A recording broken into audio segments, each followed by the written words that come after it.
When the telephone rang, I was in the shower rinsing the salt off my skin. I heard my own voice on the answering machine, and then a colleague's urgent message to call him back. I had been able to enjoy a surprisingly long part of my Sunday off without being called into work, but even on the beach I had been unable to relax. Though I generally hated lying around and loathed the scene at the beach, I had, for some reason, felt compelled to spend my first warm summer day off worshipping the sun. I had gone to the gym regularly over the winter, so my body was in more tolerable swimsuit shape than it had been in years. Though at the rate I'd been drinking beer, I was never going to get rid of my love handles. I turned off the answering machine and dialed the number for the station. The switchboard connected me to Rane. "Hey, Kallio. I'm going to be at your door in 15. Everything is already packed. There's a body over in Wosari. The boys from patrol called it in half an hour ago. You don't need anything from your office, do you? See you soon." Here we go again, I thought, as I looked in the closet for something decent to put on. My uniform skirt was down at the station in Pasila, so my best jeans would have to do. My hair was wet, but the blow-dryer would just whip it into a tangled red mess. I dabbed some makeup on my flushed face and frowned at my reflection in the mirror. The face that stared back was quite simply not that of a respectable female police sergeant. My greenish-yellow eyes looked like they belonged to a cat, and my coarse hemp rope curls had been intensified with a bottle of red dye. Everyone will notice, but no one will know.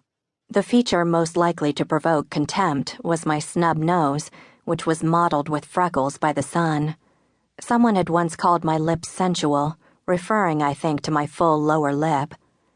A hastily thrown-together girl of a woman, I fleetingly wondered whether I was really up to the task of defending law and order in the boondocks of East Helsinki.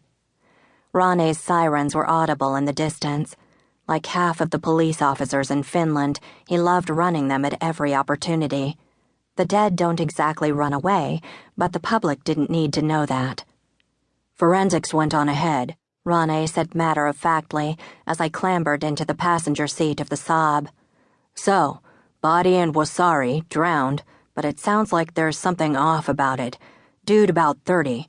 I think his name was Pelatonen. There were about 10 people spending the weekend out there at a summer house, a choir of some kind, and this morning they found this Pelatonen guy in the water." "Did someone push him in?" "Don't know. We haven't gotten a whole lot of detail yet." "What's this choir thing about?" "Some kind of singers, I guess," he said. Rane swerved so hard onto the East Highway that I lurched and hit my elbow painfully against the door of the patrol car. With a sigh of resignation, I buckled the seatbelt, an obnoxious contraption that chafed at my neck because it was designed with taller male officers in mind. "Where's Kinnunen and all the others? Weren't you supposed to have the day off today?" "The rest of the guys are still tied up with that stabbing from yesterday, and I've been trying to get hold of Kinnunen for the last half hour, but you know how Sundays are. He's probably nursing a hangover on some pub deck." Rane sighed. Neither of us wanted to talk about our boss. It was common knowledge that our section head, Detective Kalevi Kinnunen, was an alcoholic. Period. Since I was next in the chain of command, I would take over the case until Kinnunen recovered from his latest drinking jag. "Listen, Rane, I might know this dead guy, or used to know him."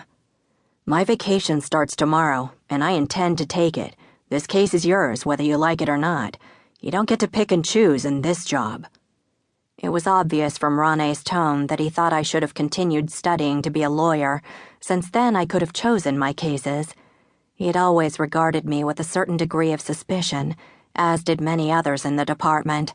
Not only was I young and a woman, but I also wasn't a permanent career police officer like they were. To them, I was nothing more than a fly-by-night substitute with a couple more months to endure on the force. After my matriculation exams, and to the astonishment of everyone around me, I had applied to and been accepted by the police academy. I had always been a quasi-rebel in school, a punk in a leather jacket who still graduated summa cum laude. The other punk and the worst truant in our class went on to become an elementary school teacher. But my head was full of idealistic notions of social justice.